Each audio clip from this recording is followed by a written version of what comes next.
नमस्कार। कैसे हैं आप लोग? उम्मीद है कि अच्छे होंगे और आपकी पढ़ाई भी अच्छी चल रही होगी। घटना चक्र में हम टीजीटी पीजीटी के प्रश्न को सॉल्व कर रहे थे और टीजीटी पीजीटी बायोलॉजी के प्रश्नों में ब्रायोफाइटा चैप्टर के हम 29 प्रश्न को सॉल्व कर चुके थे और आज हम 30वें प्रश्न से सॉल्व करना शुरू करेंगे, जिसमें यहाँ पे पहला प्रश्न दिया गया है, मतलब 30वां प्रश्न जो दिया गया है। 30वां प्रश्न दिया है कि ब्रायोफाइटा का सबसे सरलतम बीजाणुउद्भिद पाया जाता है।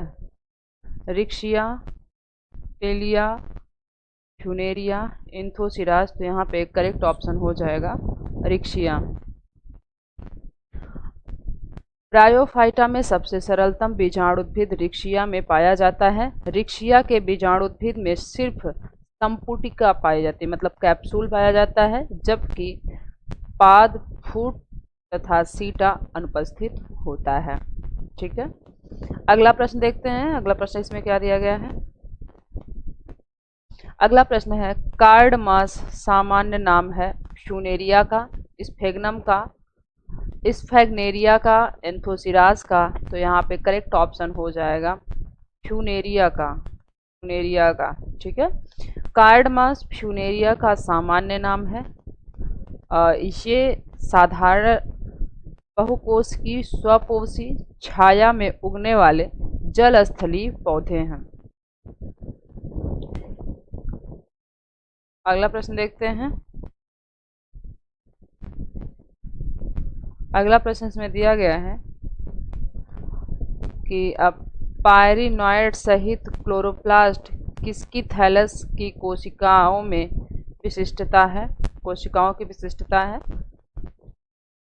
ऑप्शन जो दिया गया है, पीलिया, एंथोसिरास, रिक्शिया, मार्केंशिया। तो यहाँ पे करेक्ट ऑप्शन हो जाएगा एंथोसिरास। एक्सप्लेनेशन देखते हैं। पायरिनॉइड सहित क्लोरोप्लास्ट एंथोसिरास थैलस की कोशिकाओं की विशेषता है। पायरिनॉइड में स्टार्च का संग्रह होता है। पायरिनॉइड मुख्यतः जो होता है एल्गी में पाया जाता है, लेकिन इस ब्रायोफाइटा में, एंथोसिरास नामक ब्रायोफाइटा में पाया जा रहा है। अगला प्रश्न देखते हैं। स्यूडो इलेटर पाए जाते हैं फ्यूनेरिया, रिक्शिया में, पीलिया में, एंथोसिरास में। तो यहाँ पे करेक्ट ऑप्शन हो जाएगा एंथोसिरास में स्यूडो इलेटर पाए जाते हैं। ठीक है, अगला आगे देखते हैं, इसका एक्सप्लेनेशन देख लेते हैं। स्यूडो इलेटर एंथोसिरास में पाए जाते हैं। ये पूर्ण विकसित बीजाणुउद्भिद से बनते हैं। ये बहुकोशिकीय होते हैं। इलेटर में स्थूलन पट्टियों का अभाव होने के कारण इसे स्यूडो इलेटर कहा जाता है। ठीक है, अगला प्रश्न देखते हैं। अगला प्रश्न इसमें दिया गया है, ब्रायोफाइटा के कुछ कैप्सूल में पाया जाने वाला central sterile tissue elater, central sterile tissue है। ऑप्शन जो दिए गए हैं इसमें इलेटर, इन्वोल्यूकर, स्पोरवाल, काल्यूमेला। तो यहाँ पे करेक्ट ऑप्शन हो जाएगा काल्यूमेला। जैसे ब्रायोफाइटा का जो कैप्सूल होता है वो कुछ इस प्रकार से होता है। ठीक है, तो ये वाला जो रीजन होता है,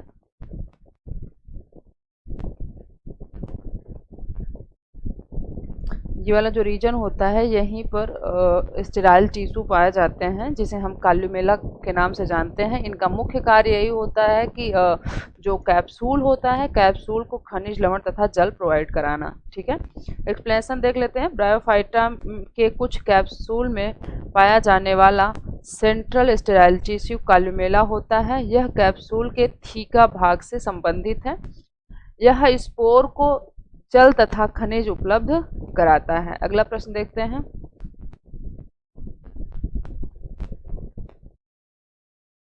अगला प्रश्न इसमें दिया गया है कि निम्नलिखित किस एक के जीवन चक्र में प्रोटोनिमा विकसित होता है? मार्केंसिया, रिक्शिया, फ्यूनेरिया, एंथोसिरास। तो यहाँ पे करेक्ट ऑप्शन हो जाएगा फ्यूनेरिया। फ्यूनेरिया के जीवन चक्र में प्रोटोनिमा विकसित होता है। ठीक है, एक्सप्लेनेशन देखते हैं। फ्यूनेरिया के जीवन चक्र में प्रोटोनिमा विकसित होता है। मांस अर्थात फ्यूनेरिया के बीजाणु अंकुरित होकर शैवाल की तरह तंतुवत संरचना बनाते हैं, जिसे प्रोटोनिमा कहा जाता है। प्रोटोनिमा के विकास के फलस्वरूप ही मांस का युग्मकोद्भिद बनता है। अगला प्रश्न देखते हैं।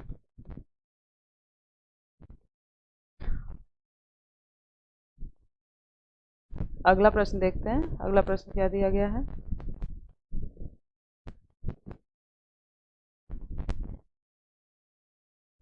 अगला प्रश्न इसमें दिया गया है कि मांस के स्पोर अंकुरित होने पर क्या बनता है।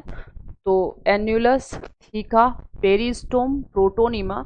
यहाँ पर करेक्ट ऑप्शन हो जाएगा प्रोटोनीमा। अगला प्रश्न देखते हैं, एक ब्रायोफाइटा का नाम बताइए जिसमें स्पोरोफाइट का वर्धन असीमित होता है। पीलिया, रिक्शिया, एंथोसिरास, फ्यूनेरिया। तो यहाँ पर जो एंथोसिरास होता है इसके स्पोरोफाइट में जो वृद्धि होती है वो असीमित होती है। एक्सप्लेनेशन देखते हैं इसका, एक सेकंड।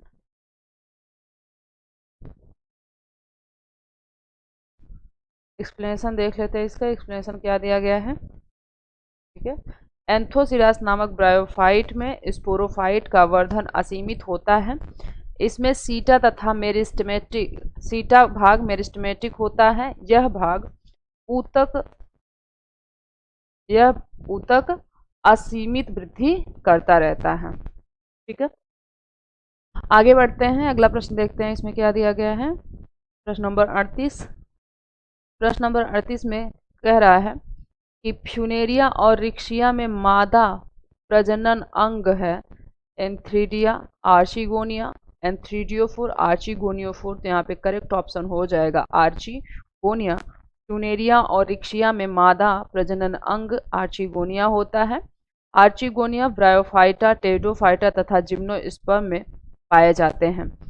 आर्चिगोनियोफोर शाखा होती है जिस पर आर्चिगोनिया लगते हैं, ठीक है।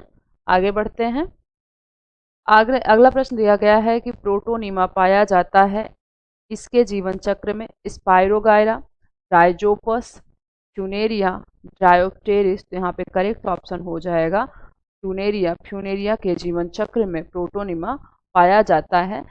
जो बीजाणु होते हैं वो अंकुरित होकर आगे चल के प्रोटोनीमा का रूप ले लेते हैं।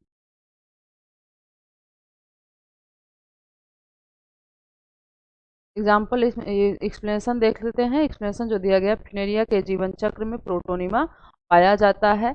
यह इसका मुख्य पौधा है जिसे तरुण अवस्था में प्रोटोनीमा तथा वयस्क अवस्था में गैमीटोफोर कहते हैं।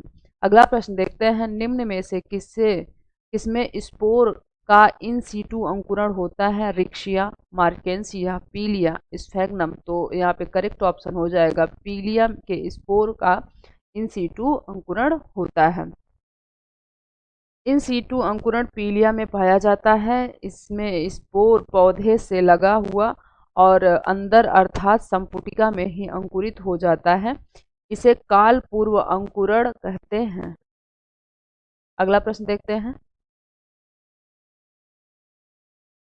अगला प्रश्न इसमें दिया गया है कि रिटार्ट कोशाएं पाई जाती हैं कोरेला में, स्फेग्नम में, पोगोनेटम में, फ्यूनेरिया में। तो यहाँ पे करेक्ट ऑप्शन हो जाएगा स्फेग्नम में। रिटार्ट कोशाएं स्फेग्नम में पाई जाती हैं। मध्यकालीन रासायनिक बोतल सदृश संरचना होने के कारण इन्हें रिटार्ट कहा जाता है। ये कोशिकाएं स्फेग्नम की बहुत सी जातियों में बलकुट स्तर में पाई जाती हैं, परंतु चारों तरफ की बलकुट कोशिकाओं से ज़्यादा बड़ी होती हैं, ठीक है। रिटार्ड कोशिकाएं जो होती हैं वो इनका मुख्य काम यही होता है कि मॉइस्चर को रिटेन करना, जिससे पौधे जो होते हैं एक जगह से दूसरी जगह इन पौधों के साथ ले जाया जा सके और पौधे सूखने नहीं पाते हैं। अगला प्रश्न देखते हैं। अगला प्रश्न इसमें दिया गया है कि निम्न में से कौन सा एक आदितम स्थलीय पौधा है। Rhynia, Hornea, Cordaites, Cooksonia. यहाँ पे करेक्ट ऑप्शन जो हो जाएगा कुक्सोनिया, ठीक है। कुक्सोनिया एक आदितम स्थलीय पौधा है। इसके जीवाश्म सिल्यूरियन पीरियड के चट्टानों में प्राप्त हुए हैं, ठीक। आगे बढ़ते हैं, देखते हैं इसमें पहला प्रश्न क्या दिया गया है। एक अगला प्रश्न है, एंथ्रीडिया के बीजाणुजनक ऊतक का उद्भव, एंथ्रीडिया के बीजाणुजनक ऊतक का उद्भव होता है एम्फीथीसियम से बीजाणुजनक ऊतक का उद्भव होता है एंथोसिरास में, मार्केंसिया में, कोरेला में, पीलिया में। तो यहाँ पे करेक्ट ऑप्शन हो जाएगा एंथोसिरास में एम्फीथीसियम से बीजाणुजनक ऊतक का उद्भव होता है। एक्सप्लेनेशन देख लेते हैं। एक्सप्लेनेशन जो इसका दिया गया है, एम्फीथीसियम से बीजाणुजन ऊतक का उद्भव एंथोसिरास से में होता है। बीजाणुजन कोशिकाओं से आर्चीस्पोरियम का निर्माण होता है। ठीक है, अगला प्रश्न देखते हैं। एम्फीथीसियम से आर्चीस्पोरियम की उत्पत्ति होती है रिक्शिया, मार्केंशिया में, एंथोसिरास में, फ्यूनेरिया में। तो यहाँ पे करेक्ट ऑप्शन हो जाएगा एंथोसिरास में। आगे बढ़ते हैं।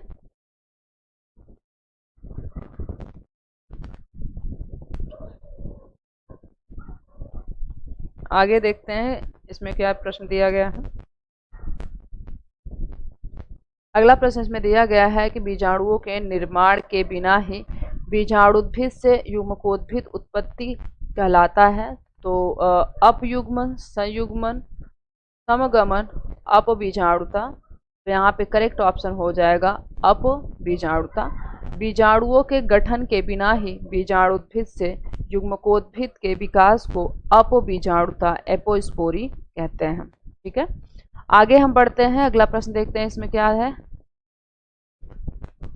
अगला प्रश्न इसमें दिया गया है कि निम्न में किसमें स्पोर मदर सेल तथा इलेटर मदर सेल समान पीढ़ी से संबंधित है। तो इसमें जो ऑप्शन दिए गए हैं, रिबोयूलिया, मार्केंसिया, फ्यूनेरिया, रिकार्डिया।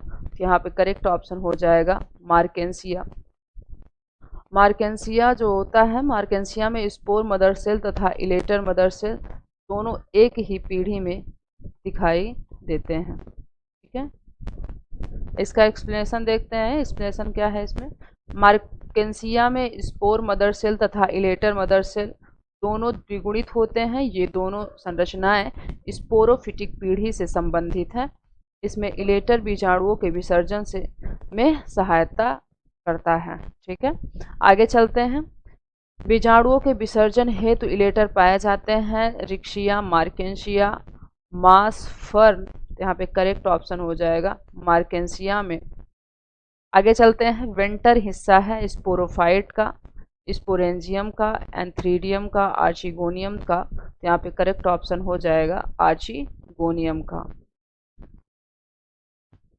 ऐसे आर्चिगोनियम की संरचना कुछ ऐसे होती है। ये वाला जो रीजन होता है, ये वाला जो रीजन होता है, इसी को हम वेंटर कहते हैं। ठीक है, आगे चलते हैं। एक्सप्लेनेशन देख लेते हैं, फिर आगे हम प्रश्न की ओर बढ़ते हैं। इसमें जो एक्सप्लेनेशन दिया गया है, एक्सप्लेनेशन है, वेंटर आर्चिगोनियम का हिस्सा होता है। आर्चिगोनियम फ्लास्क के आकार का अंग होता है। इसका ऊपरी भाग नेक जबकि निचला भाग सैक की तरफ फूला हुआ भाग वेंटर कहलाता है। वेंटर में निषेचन की क्रिया होती है। निम्नलिखित में से किसका बीजाणुद्भिद युग्मकोद्भिद से संलग्न होता है। Thallophyta, bryophyta, pteridophyta, Spermatophyta. तो यहाँ पे करेक्ट ऑप्शन हो जाएगा ब्रायोफाइटा। ब्रायोफाइटा में बीजाणुद्भिद युग्मकोद्भिद पर संलग्न होता है और पूरे जीवन काल जो इसका बीजाणुद्भिद होता है युग्मकोद्भिद से खनिज, लवण तथा जल लेता रहता है। इसीलिए इसमें कहा जाता है कि ब्रायोफाइटा को जो बीजाणुद्भिद होता है वो युग्मकोद्भिद पर पूरे जीवन काल पैरासाइट होता है, पार्शियल डिपेंड होता है। ठीक है, यहाँ पे एक्सप्लेनेशन जो दिया गया है, ब्रायोफाइटा के जीवन चक्र में बीजाणुद्भिद तथा युग्मकोद्भिद नामक दो अवस्थाएं पाई जाती हैं जो संरचनात्मक दृष्टिकोण से भिन्न होती हैं। युग्मकोद्भिद मुख्य पौधा होता है जो कि अगुणित होता है। युग्मकोद्भिद अवस्था स्वतंत्र, हरी शाखित तथा दीर्घकालिक होती है, जबकि बीजाणुद्भिद अवस्था अल्पकालिक तथा युग्मकोद्भिद पर पूर्णतः निर्भर होती है। इस प्रकार इसका बीजाणुद्भिद मुख्य पौधा अर्थात युग्मकोद्भिद से संलग्न होता है। लैटरल ब्रांच पर इसका युग्मकोद्भिद पाया जाता है। ठीक है, आगे बढ़ते हैं हम। आगे यहाँ पे जो अगला प्रश्न दिया गया है, अगला प्रश्न है युग्मकोद्भिद मुख्य पौधा है ब्रायोफाइटा का, टेरिडोफाइटा का, अनावृत बीजी का, आवृत बीजी का। तो यहाँ पे करेक्ट ऑप्शन हो जाएगा ब्रायोफाइटा का। बीजाणुद्भिद युग्मकोद्भिद पर आश्रित होता है, शैवाल में, टेरिडोफाइटा में, कवक में, ब्रायोफाइटा में। तो यहाँ पे करेक्ट ऑप्शन हो जाएगा ब्रायोफाइटा में। आगे बढ़ते हैं, आगे देखते हैं इसमें प्रश्न क्या है। अगला प्रश्न इसमें है, अगला प्रश्न इसमें दिया गया है कि निम्नलिखित इस ब्रायोफाइटा में जिम्मा कप पाए जाते हैं, रिक्शिया, मार्केंसिया, एंथोसिरास, स्फैगनम। तो यहाँ पे करेक्ट ऑप्शन हो जाएगा मार्केंसिया में। कप सदृश जिम्मा कप मार्केंसिया के पौधे अर्थात युग्मकोद्भिद पर बिखरे होते हैं। जिम्मा कप में अगुणित ऊतक के छोटे डिस्क उपस्थित होते हैं जिसे जिम्मी कहते हैं। जिम्मा अलैंगिक जनन में सहायक संरचनाएं हैं जो नए पौधे को जन्म देते हैं। ये प्रत्यक्ष रूप से नए युग्मकोद्भिद को जन्म देते हैं। आगे बढ़ते हैं, देखते हैं अगला प्रश्न इसमें क्या दिया गया है। अगला प्रश्न है इनमें से किसमें अलैंगिक जनन जिम्मा द्वारा होता है? Riccia, Marchantia, Funaria, Pogonatum. तो यहाँ पे करेक्ट ऑप्शन हो जाएगा मार्केंसिया। मार्केंसिया में अलैंगिक जनन जो होता है जिम्मा द्वारा होता है। आगे चलते हैं, अगला प्रश्न देखते हैं।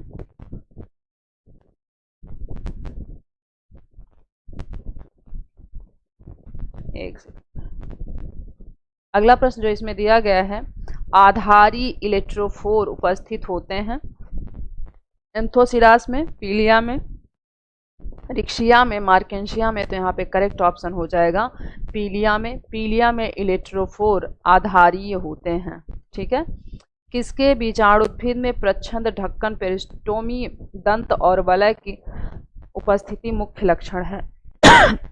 सॉरी, एंथोसिरास, मार्केंसिया, पीलिया, फ्यूनेरिया। तो यहाँ पे करेक्ट ऑप्शन हो जाएगा फ्यूनेरिया। आगे बढ़ते हैं, इसमें जो एक्सप्लेनेशन दिया गया है इसको देख लेते हैं। फ्यूनेरिया के बीजाणुद्भिद में प्रच्छद, ढक्कन, पेरिस्टोमी, दंत और वलय की उपस्थिति मुख्य लक्षण है। फ्यूनेरिया वास्तविक मांस होता है जिसका स्पोरोफाइट अत्यधिक विकसित होता है तथा फूट, सीटा और कैप्सूल में विभेदित होता है। ये सभी संरचनाएं कैप्सूल से संबंधित होती हैं। पेरिस्टोमियल दंत, अपरकुलम तथा वलय की सहायता से स्पोर का विसर्जन होता है। आगे बढ़ते हैं, आगे इसमें 56 नंबर प्रश्न जो दिया गया है, उस ब्रायोफाइटा का नाम बताइए जिसके युग्मकोद्भिद में अंतराकोशिक श्लेष्मकीय गुहिकाओं में नील हरित शैवाल पाए जाते हैं। फ्यूनेरिया, एंथोसिरास, पीलिया, मार्केंसिया। यहाँ पे करेक्ट ऑप्शन हो जाएगा बी, एंथोसिरास। एंथोसिरास के युग्मकोद्भिद में अंतराकोशिक श्लेष्मकीय गुहिकाओं में नील हरित शैवाल पाए जाते हैं जैसे नॉस्टॉक। ये शैवाल यहाँ पर नाइट्रोजन स्थिरीकरण करते हैं। ठीक है, आज के लिए इतना ही। वीडियो देखने के लिए धन्यवाद। अगर हमारा वीडियो आपको पसंद आता है तो आप अपने दोस्तों को ये वीडियो शेयर करिए और चैनल को सब्सक्राइब करिए, वीडियो को लाइक करिए, ज़्यादा से ज़्यादा हमें सपोर्ट करिए जिससे हमें प्रोत्साहन मिलेगा। ठीक है, धन्यवाद।